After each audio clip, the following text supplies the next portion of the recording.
പങ്കിടുന്നവർ രച, ആരിഫ് ഷബി, ആരിഫ് സോമനാഥ്, അനേക, ആയിഷ, ആലിയർ, ജോയൽ. എന്നാൽ നമുക്ക് സ്കെച്ച് കാണാം.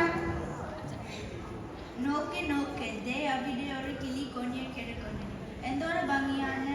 നമുക്ക് ഇതിന്റെ വീട്ടിൽ കൊണ്ട് പോകാം. ആദ്യം എൻ്റെ വീട്ടിൽ, പിന്നെ മാറി മാറി നോക്കാം.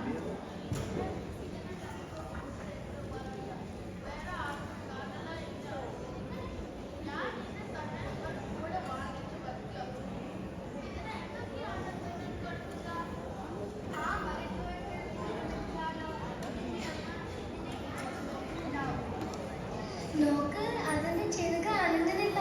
ആദ്യം നമുക്ക് ഡോക്ടറെ കാണിക്കാം, എന്നിട്ട് തീരുമാനിക്കാൻ പറയപ്പെടാണ്.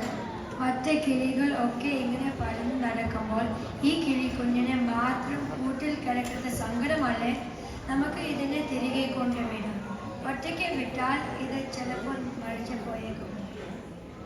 ടീച്ചർ വേണം, നമുക്ക് ടീച്ചറിനോട് ചോദിക്കാം ഇതിനെ എന്തുവാ ചെയ്യണമെന്ന്. എല്ലാരും ഉണ്ടല്ലോ, അതാണ് കയ്യില്. എവിടെന്താ കിട്ടി?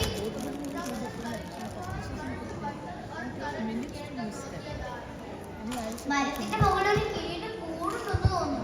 അതിന് വീണതാവാം. ഞങ്ങൾക്ക് ഇതിനെ കുതിരത്ത് വളർത്തണമെന്നുണ്ട്. പക്ഷേ ഇതിന്റെ അമ്മയും അച്ഛനും കിളിക്കുഞ്ഞിനെ അന്വേഷിക്കില്ലേ എന്നാണ് ഞങ്ങളുടെ സംശയം. ഞങ്ങൾ ഇതിനെ ഡോക്ടറെ കാണിക്കട്ടെ. ടീച്ചർ പറയൂ, ഞങ്ങൾ ഇതിനെ എന്തുവാ ചെയ്യണമെന്ന്? നിങ്ങളുടെ സന്തോഷവും സംശയവും ഒക്കെ എനിക്ക് മനസ്സിലാകുന്നുണ്ട്. പക്ഷേ കിളിക്കുഞ്ഞിന് ഒരു കുടുംബമുണ്ട്. ഈ കിളിക്കുഞ്ഞിന്റെ അമ്മ തീർച്ചയായിട്ടും അന്വേഷിക്കുന്നുണ്ടാവും. തീറ്റ നേടാനും പറക്കാൻ പഠിപ്പിക്കാനും ഒക്കെ അച്ഛനും അമ്മയെ ആവശ്യം വരും. ഇതിനൊരു കൂട്ടിലാക്കി വെച്ച് ഇതിന്റെ ലോകം ആകെ മാറിപ്പോവല്ലോ.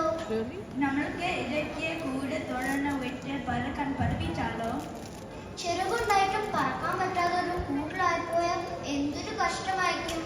ഇതിന്റെ ചെറുകൾ ഇതിന്റെ സ്വാതന്ത്ര്യമല്ലേ.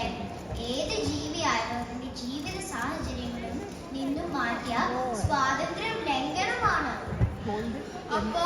അപ്പോൾ ഇതിനെ തിരികെ വിടണമെന്നാണ് ടീച്ചർ പറയുന്നത് അല്ലേ? അതെ, കിളികൾ പറക്കാനുള്ളവരാണ്, കൂട്ടിലുള്ളവരല്ല. നമുക്ക് ഈ കിളിക്കുഞ്ഞിനെ തിരികെ മരുചുവട്ടിൽ കൊണ്ടുവയ്ക്കാം.